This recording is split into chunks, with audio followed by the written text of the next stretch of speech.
Hello, welcome back to Color and Canvas. This is a special video that I'm doing. This is a beginner's video. A lot of people that have found us on Facebook have never seen paint pouring before. And they're asking some really good questions that a beginner would ask. So I thought, let's do a little video and talk about the different things that a beginner needs to know if they want to start.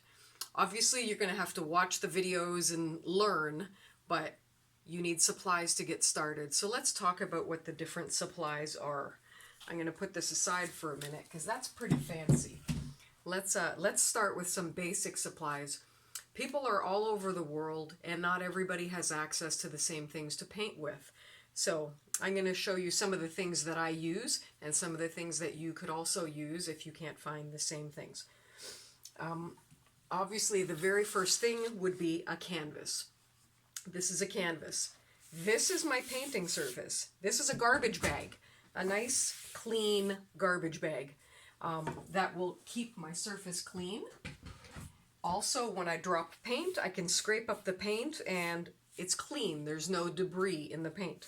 So this is what I paint on, and then they're very inexpensive and you can either wipe them clean or throw them away. So that's my surface. My canvas. This is a canvas that you would buy at, at any art store or any craft store. This canvas has gesso on it. This is gesso. You buy it. It's acrylic. I believe, different recipes for gesso, but it's paint and it's mixed with plaster or, some other kind of thing. It makes it hard. It makes a good surface. And if you have a canvas that doesn't have gesso on it, you will need to paint 1 or 2 coats of gesso. Go with the instructions that are on the bottle. Most of the canvases that you buy in a craft store will have gesso on it. You can find out by reading the label or sometimes just by looking at it. If it's nice and white and smooth, it probably has gesso. Sometimes if it's not done well, you might want to add your own. I know people that will pour without it as well, so don't let that be the deciding factor. But there is one case where I will disagree on that, and that is if you're pouring on wood. You absolutely can pour on wood. Oops, there's a reminder of something else I need to do, but we're going to do this first.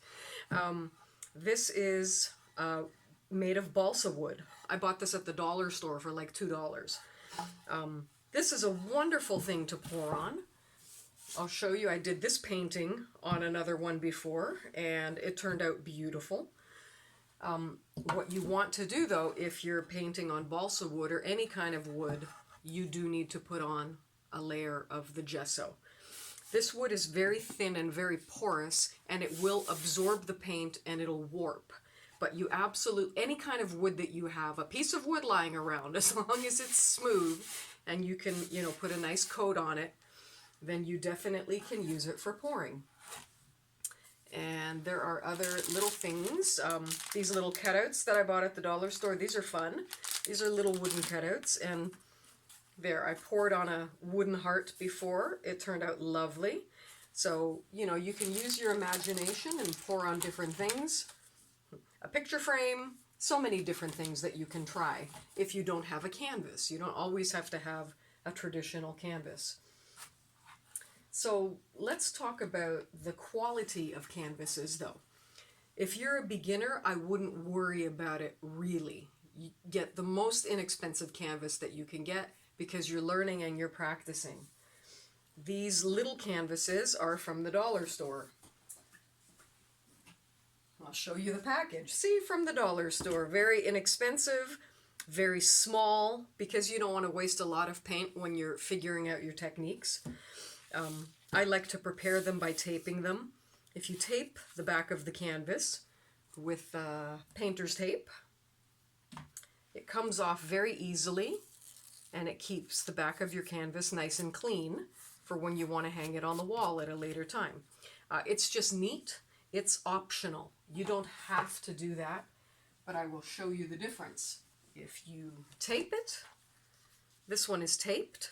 You can see there's a big mess where it was, but if I remove the tape, there's still a little bit around the edges, but it's much neater and much nicer then the splashes would be, and sometimes it's usually much messier. This is a very clean one actually, but you see it's very, very nice thing to do.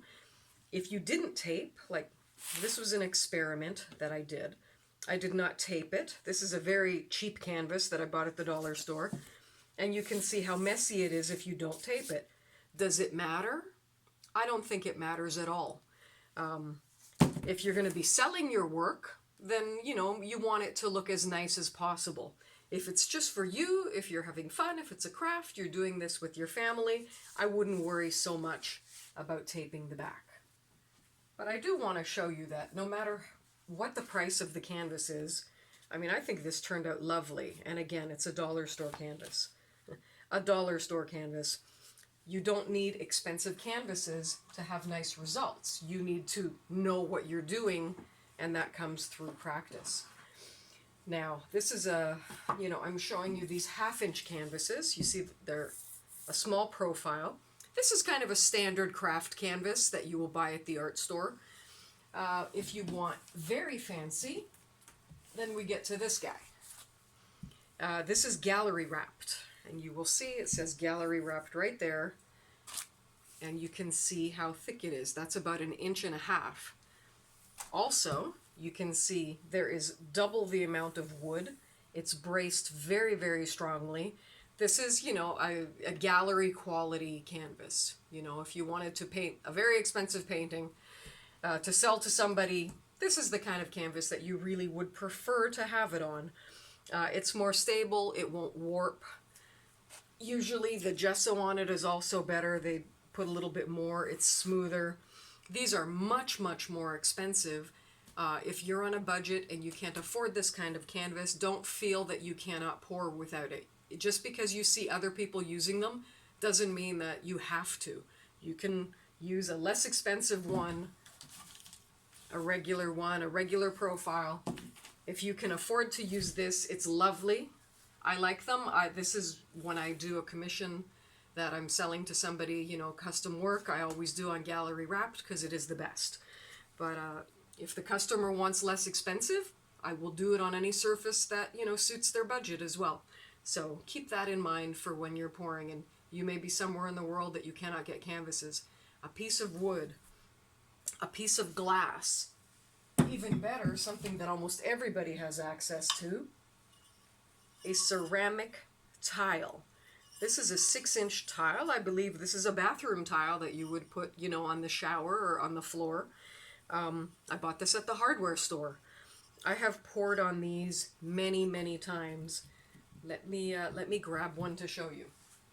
So with the ceramic tiles, look at that.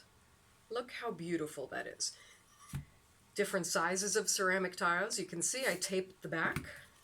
I taped the back as well, just like I do with my canvases, because then it makes it easy to clean. But they turn out absolutely lovely. So remember, you can pour on different surfaces.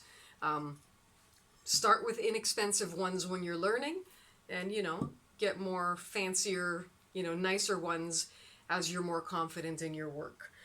And so anyways, that is our beginner lesson on canvases, and I'm going to give you one more tip. Let me move these aside. Our little tip about the canvases is people will ask, and I'll show this again in a later video, people say, you know, how do you hold it? How do you not get marks all over it? Push pins.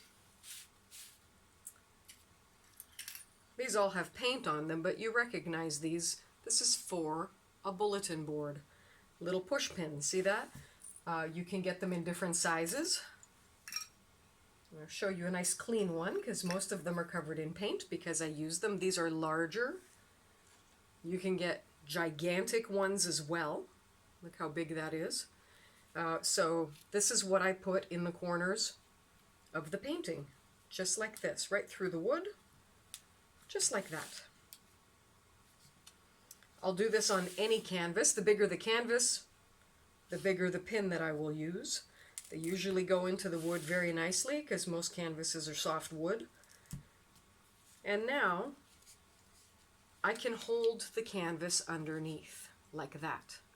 I'm not touching it with my thumbs. The tension is what holds it when I pick it up to tilt it, to turn it. And so you don't have to touch with your thumbs. That way the paint comes off nice and you have a beautiful design. But push pins, they are your friend. Some people will tape a cup to the bottom, or they'll put 4 little cups down and set the canvas on the 4 little cups. I never do this, but I know other people do. And they'll do that. And they still pick it up, holding it with their fingers so that you're not touching. But then they can put it down on the little cups, and that's often a very, very good way to do it if you don't have push pins. So there, I hope that that helped. A little mystery solved on canvases and surfaces. And I hope that that helps you to get ready to do some pouring for yourself.